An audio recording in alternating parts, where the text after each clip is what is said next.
Hello, people of the internet. It is Item Leak Aaron. Couple things. One, my sickness is still here after a week. It's really pissing me off. Yeah, it's gotten better, but it's still there, mainly in my sinuses. So it better end soon, or else there's a serious problem. Also, the other thing. I'm also back from my trip to Destin, Florida. We were there for like really 3 days. Technically, it was 4 days, but we only really did things 2 of the whole days. It was a lot of fun. We got to hang out a lot. Do stuff. Paddleboarding, snorkeling, going to the beach where it was warm weather, not like here where it's cold, which is ridiculous. It's late April. I'm not gonna get into that. And also for Collins Vincent, he wanted, asked me to react to some Astro Boy reboot trailer, but I tried looking it up. I don't know which one's official, so if you're watching this video, please, Collins Vincent, if you're watching this video, please give me like a link or something. That way I know exactly what I'm looking at. Because you know how YouTube is, how people put in fake trailers all the time. So I'd like to just help me out and just give me the official thing without being, If you can do that, thank you. Anywho, it's review time. And this is a movie I've wanted to do for quite a long time. And it is one of my favorite, it was one of my favorite movies of 2016. It is Don't Breathe. Yes. From the creators of Evil Dead. Both, I believe this is, I'm not sure which Evil Dead, either the original or the 2013 reboot, which I might, keyword, might do eventually, sometime. I don't know when, but I need to get some new stuff. Most of the stuff I reviewed like months and months ago.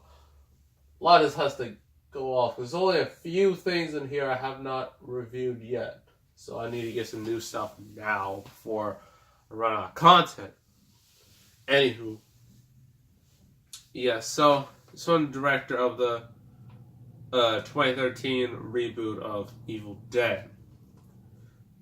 And, well, there's like that tiny little paragraph because Sony thinks we people cannot read very well. Or we don't like reading. Which, whatever.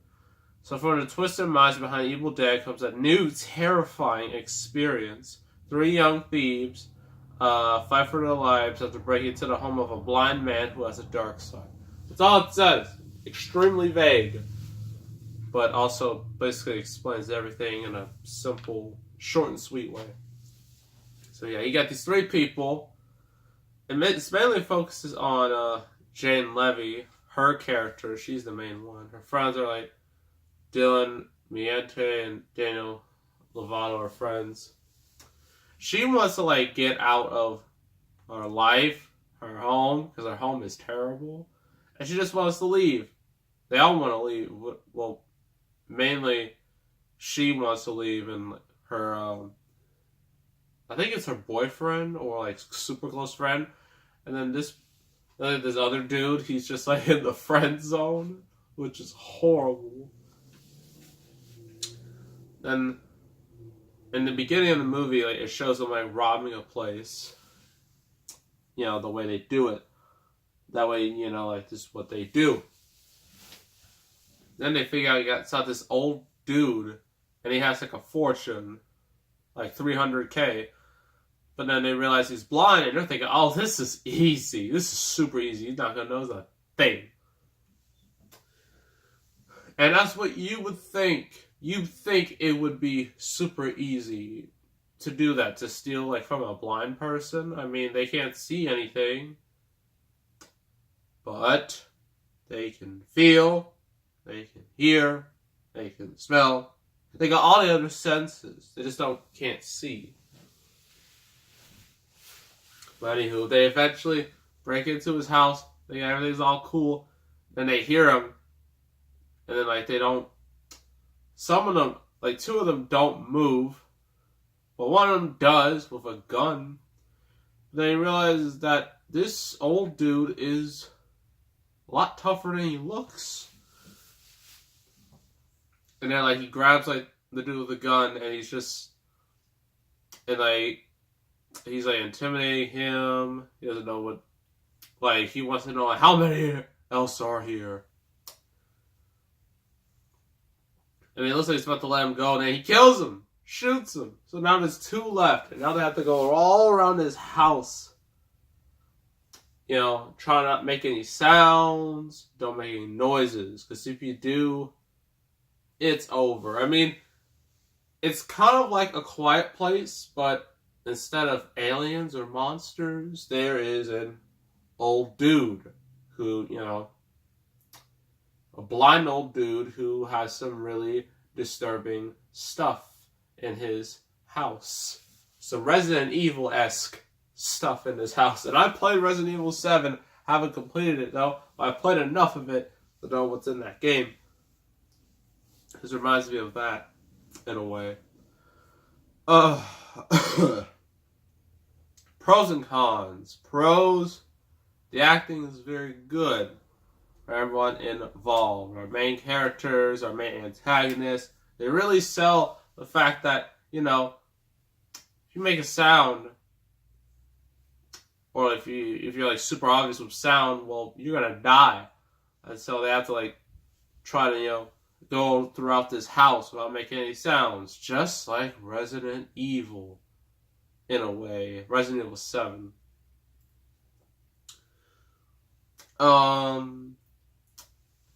Like the horror, like the atmosphere, the tension. I remember I saw this in a movie theater with a bunch of people. Everyone was just there, and like everyone was like silent. They were just like, "Oh, what's gonna happen?"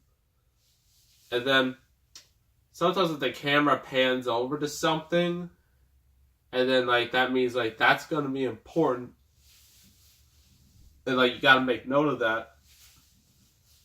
And like when something did go down, when something unexpected happened, the audience was like, "Oh no!" It was great. It was a great experience. It's fun to experience horror movies with audiences. I mean, that's definitely the most fun. Saw this, saw it, saw A Quiet Place. All of the audience, it's fantastic. What else am I missing? Like the music is nice. The characters are not super stupid like in a lot of horror movies. Sure, they do some questionable things, but they're not, you know, I don't know. What's a cliche they do in horror movies that shows how stupid the character is? Oh.